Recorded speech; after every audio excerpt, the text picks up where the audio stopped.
Sathya Sai Speaks, Volume 10, Chapter 38. Rushing to the Rescue.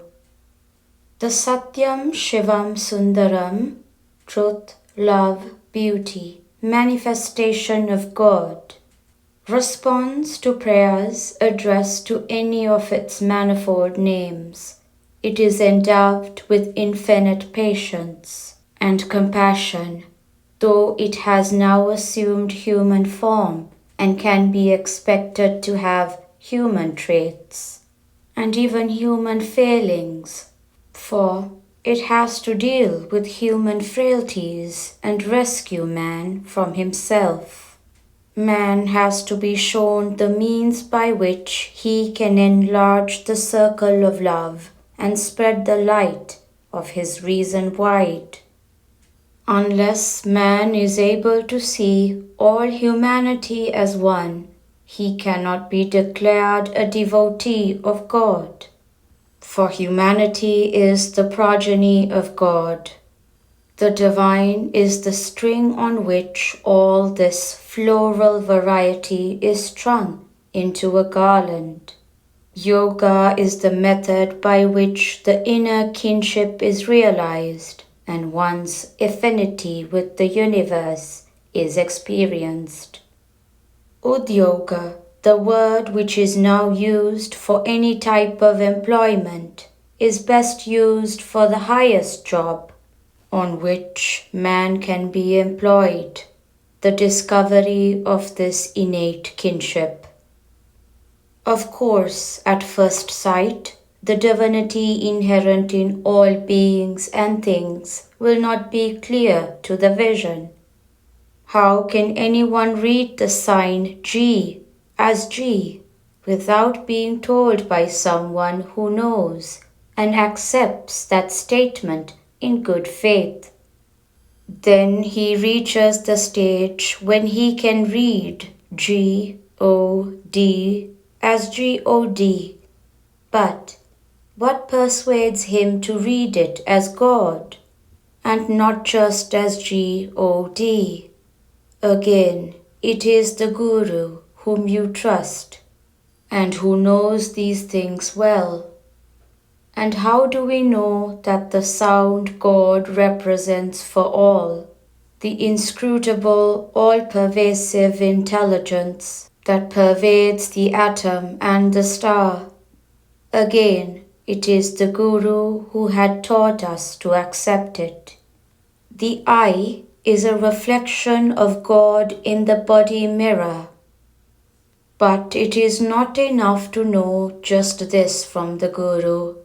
One must pursue this search and reach the ultimate truth, the truth that can explain the atom as well as the most distant star, now and forever. Only the Kshetrajna knows the Kshetra. Only God knows the universe. To know the universe, one must become God. In fact, there is no becoming God. One is God, masquerading as Sohan Lal, Sundar Lal, or Indulal. The I which you feel you are, the I that you were when you were a baby, a boy, a young man, a middle-aged man, an old man, and a decrepit senile individual. That I is but a reflection of God in this body mirror. You are but a wave on the breast of the ocean, namely God. Know this, experience this. That is the consummation, the goal. Know that all are waves, and then realize that the wave is but the ocean, with name and form that appear, last for a short time, and then disappear. In order to attain this vision, Vijnana, man has to transcend 3 sheaths, koshas, out of the 5 in which he is encased.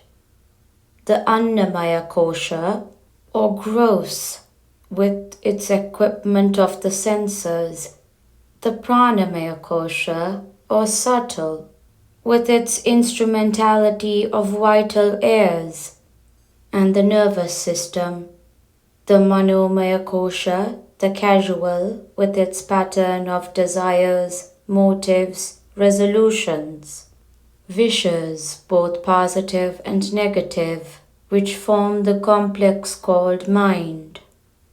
Deeper than these, there is the Vijnanamaya Kosha, the sheath of intuition, which is laid over the Anandamaya Kosha, the sheath of bliss. But man is now caught up in the tangles of the first three, and he does not venture any deeper. So he is denied a glimpse into the truth, whose door lies at the Vijnanamaya stage only, and passes beyond the Anandamaya Kosha itself. There are no shortcuts to self-realization. Embodiments of the Divine Atma. It is only through the cultivation of love that the heart can be enlarged to receive these eternal, absolute experiences. It is only through the practice of truth that the great truth can be experienced. There are many teachers who have emerged recently, extolling each one his own special brand of spiritual exercises by which he claims to give you supreme bliss. They give these brands attractive names, names redolent of the past, like Kriya Yoga, Hatha Yoga, Karma Yoga, Antar Yoga, etc. But there are no shortcuts to self-realization.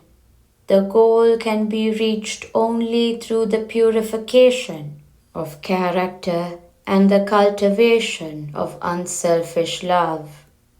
Any yoga that does not result in the control of emotions, of the egoistic tendencies, of the greed for prestige and reputation, is bhoga, the path of enjoyment, not yoga, restraint. The body is but an assembly of instruments for self-realization.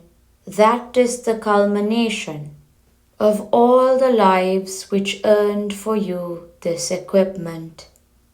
The culmination of the tree is the fruit, and the sweetness thereof. Embodiments of the principle of universal love. I was to have come and given you darshan and this ananda of sambhashan, delight of divine discourse, some days back. You had come that day and gone back disappointed. I know that some stories that heightened your anxiety were circulated as the reason for my absence that day, and even those who came to know the real reason attributed it to what they called miracle or mesmerism, or some such cause which they held to be reprehensible. It is easy to dismiss the divine by some cheap phrase, but that does not mean that you have negated it or understood it. I had to take on myself the illness that would have been fatal to a very good person who had surrendered to God, and the call was so urgent and sincere that I could not possibly postpone my response until all my engagements were fulfilled. You believe in such things when they are related to Rama or Krishna or others, for you feel that belief does not impose any obligations on you. But in case of the incarnation before you, you apprehend that when the divine is recognized, certain consequences follow, and you try to avoid them. But I carry on my task of Bhakta Rakshana, rescuing the devotees, good and sincere seekers, regardless of what the world may think of it. Panjim, Goa, December 18th, 1970. Cleanse your mind of the temptations and tenets of ignorance. Make it free from dust, so that God may be reflected therein. Sri Sathya Sai Baba.